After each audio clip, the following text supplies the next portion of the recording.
Excited Jazz looking at Game 2 as a must-win.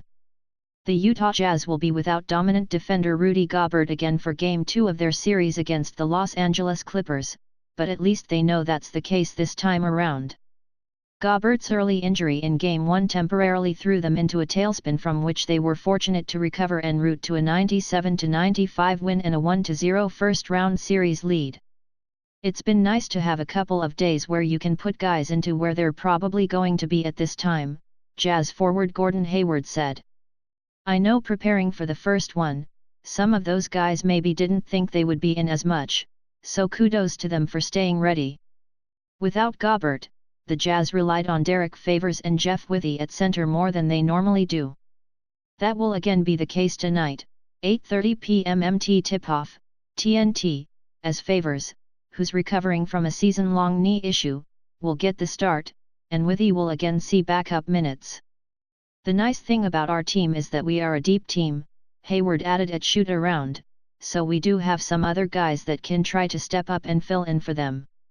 The team hasn't released a timetable for Gobert's return, but he is walking without a limp a few days after suffering a bone bruise and hyperextension in his left knee. That happened 10 seconds into Game 1, and the Jazz had to play without him the rest of the way.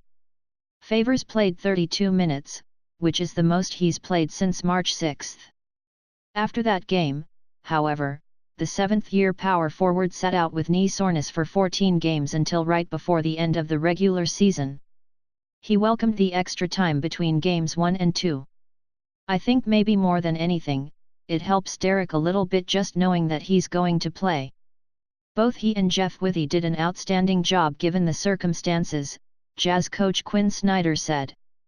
I think the same thing is true of the Clippers. They're preparing for a team that doesn't have Rudy, too.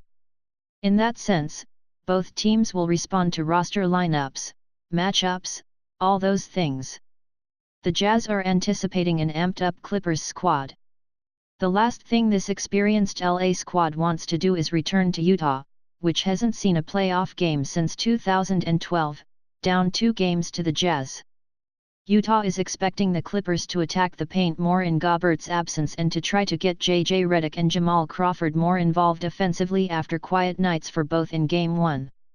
We know they're going to be even more intense, even more physical, Hayward said.